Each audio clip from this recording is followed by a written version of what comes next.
welcome to Newsfeed on Trust TV. I am Sumaya Abubakar, taking you through the stories trending online that people are talking about and sharing around the globe today. President Tinubu appoints Ola Olukoyede as new EFCC chairman. CBN lifts forest ban on 43 items. We have sent a bill seeking to regulate social media to the National Assembly, that's according to NBC. And no power, water or fuel to Gaza until hostages are freed. Israel gives Palestine ultimatum. On top of what's trending today, we have President Tinubu, who has approved the appointment of Ola Olukoyede to serve as the executive chairman of the Economic and Financial Crimes Commission, the EFCC, for a renewable term of 4 years in the first instance, pending Senate confirmation. A statement released by presidential media aide Ajuri Ngalali says Ola Olukoyede is a lawyer with over 22 years of experience as a regulatory compliance consultant and specialist in fraud management and corporate intelligence. He has extensive experience in the operations of the EFCC, having previously served as the Chief of Staff to the Executive Chairman 2016 to 2018 and Secretary to the Commission 2018 to 2023. As such, the fulfillment of statutory requirements for appointment as chairman of the EFCC, a jury said. Olukoyede's appointment follows the resignation of the suspended executive chairman of the Economic and Financial Crimes Commission, Mr. Abdurrashid Bawa. A jury added that President Bola Tinubu has approved the appointment of Muhammad Hassan Hammajoda to serve as the secretary of the Economic and Financial Crimes Commission for a renewable term of 5 years in the first instance, pending Senate confirmation. According to a jury, President Bola Tinubu tasked the new leadership of the Economic and Financial Crimes Commission to justify the confidence given to them in this important national assignment as a newly invigorated war on corruption undertaken through a reformed institutional architecture in the anti-corruption sector remains a central pillar of the president's renewed hope agenda. A netizen commented, "Your time to eat from the recovered loot. Congratulations." Another said, "When last did EFCC fight corruption?" And someone else said, "Hope he will sanitize the system and there will be nothing like sacred cow." Next on what's trending, we have 9 years after the Central Bank of Nigeria, the CBN, under its former governor, Godwin Emefiele, placed restrictions on access to the official foreign exchange market for the importation of some 43 items. The restrictions have now been removed by the Apex Bank. This was contained in a statement released by the Apex Bank and signed by its Director of Corporate Communications, Dr. Isa Abdulmumin, on Thursday, October 12th. The statement also assured that the Apex Bank will continue to intervene at the official foreign exchange market to meet the rising demand. Abdulmumin said the CBN is actively working to address the existing backlog of foreign exchange transactions, and the CBN is currently engaged in ongoing discussions with various stakeholders to find solutions and facilitate the clearance of this backlog. Although the value of the naira has remained stable at around 760 to 770 naira to the dollar at the official end of the market, the demand pressure at the parallel market had seen it spiral to over 1,030 naira to the dollar.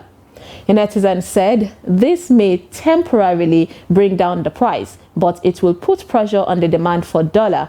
Expect continued devaluation of the naira and dollar to go up." A guy opined, "They are confused. They don't know what to do anymore. The economy is crumbling fast and they can't keep up."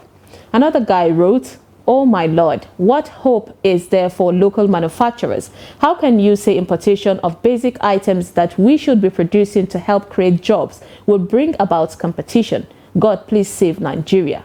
Next on what's got people talking on social media is a National Broadcasting Commission, the NBC, says that it has sent a bill for the regulation of social media to the National Assembly. The regulator is seeking to repeal and reenact the NBC Act, Cap L11 laws of the Federation of Nigeria 2004.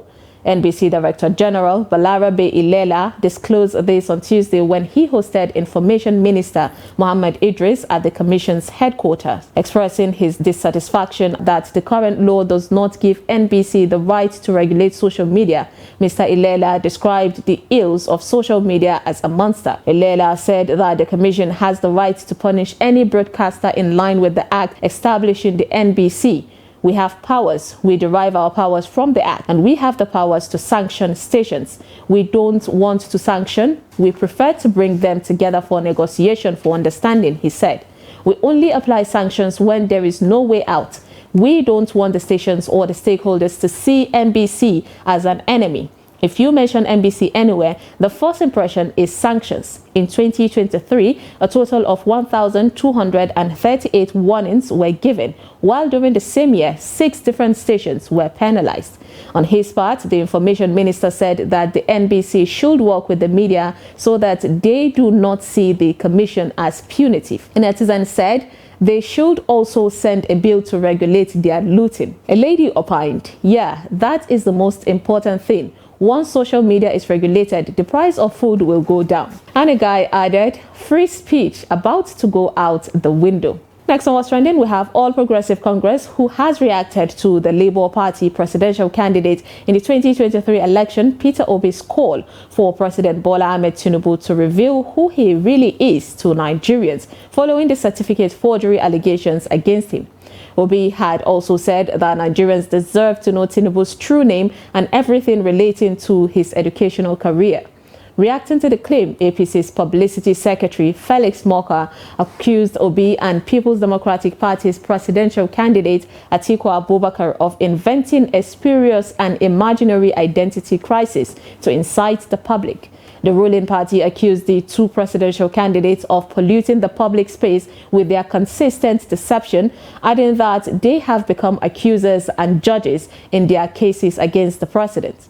The APC also said that they might be asking their lawyers to explore all available judicial mechanisms towards bringing Peter Obi and Atiku Abubakar to justice for their ceaseless, contemptuous conduct. The statement in part read, like a befuddled mind jolted out of deep slumber, Peter Obi, Labour Party's presidential candidate, hugged a podium to echo a script authored by Atiku Abubakar, his senior partner and co-traveler on a dark, ignominious alley to nowhere.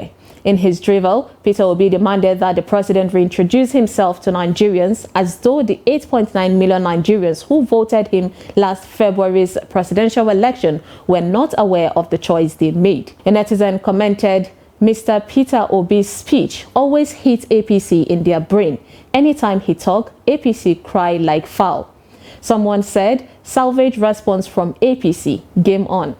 And another person wrote, this country is something else. Now let's take a short break, and when we come back, you will see what a senator said about Igbos in Lagos. Stay tuned.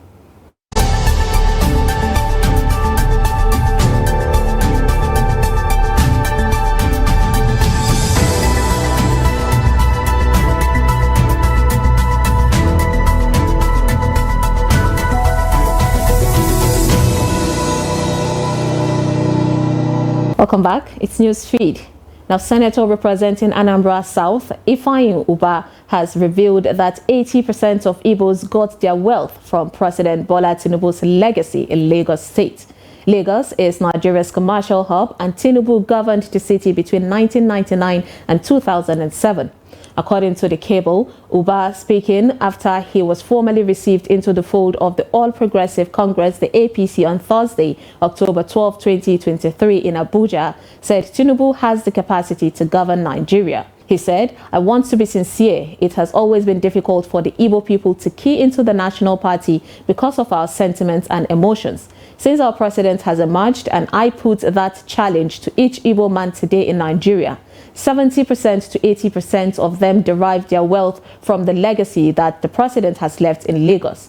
Our president is the politician that understands how it pains and how to console everybody. He has the capacity. One of the important things for me to tell our people is the appointment of Engineer Dave Umahi as the Minister of Works for the very first time, irrespective of our very low turnout of votes to him, the senator said. Ubah has said that he joined APC because he wanted the Southeast to align with Tinubu's administration. A netizen said, because Lagos gave them money to start their business, Lagos State paid their house rent, Lagos State gave them free land, the taxes that they are paying goes to their state of origin and not Lagos State. Whenever Igbo man wants to look for favor, they start boot licking. A lady opined, "Speak for yourself, sir. Stop this baseless generalization." And a guy added, "Tribalism will not let us see a better Nigeria." Next, on What's Trending, we have senators who have accused the Senate President, Godswill Akpabio, of passing bills without properly informing the senators. In a video from Thursday, October 12th sitting, the Senator Ali Ndume of Borno APC said that the Senate President passes bills without contributions from senators. This is coming weeks after rumors of impeachment process against Akpabio was denied by the Senate. Take a look. There are few instances like the amendment of the Constitution, and some parts requires two-thirds. That means the senators, before voting, will be informed that they will vote on a certain matter, and they need to be present so that the two-thirds will be achieved. But any decision that comes up like this during the sitting of the Senate, the two-thirds means those that are here. Since we started this Senate, you said it's a corrective Senate. We have been ambushed all the time that bills are very sensitive bills are brought, and are expected to be passed with the speed of light, which is not good for this country. Every senator here is supposed to be adequately informed. He does his research, he comes to the floor and makes a positive contribution. But in a situation where even money bills are brought and we are expected to pass it within 2 hours, it doesn't make sense. It doesn't go well for this country. Sir, you are on seat today. History is going to judge you that things like this are not good for this country. A guy wrote, "I commend those senators for pointing out to the Senate President when he erred. This is what an independent National Assembly looks like." Someone wrote, "Just find a way to leave that lawless country. Nothing will ever change it there. A whole bills will pass without other people's contribution."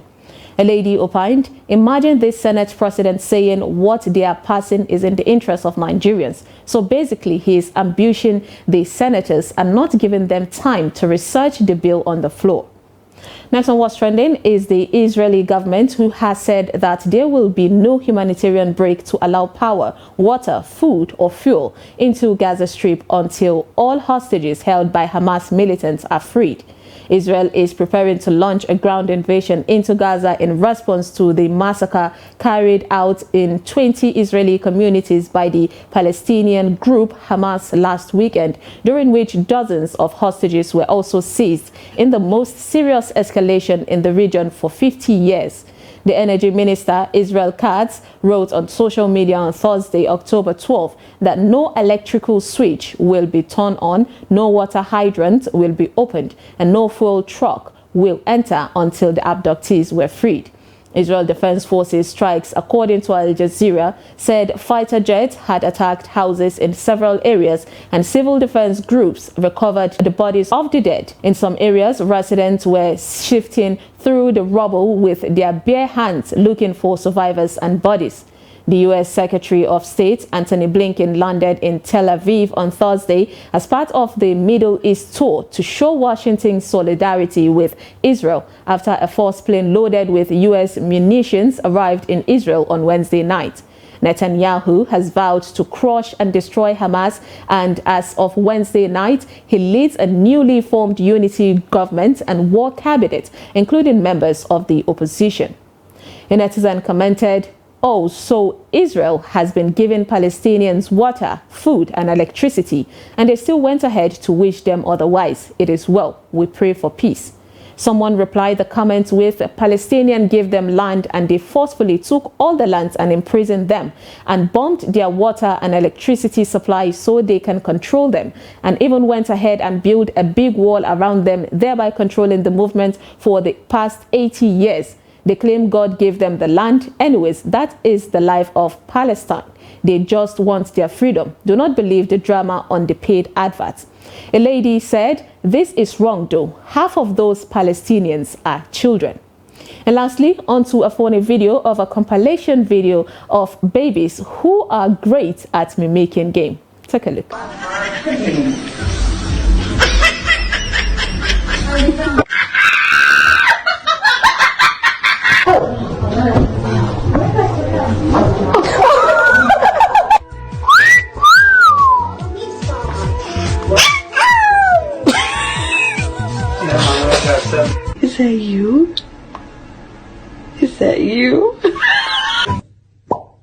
Imado.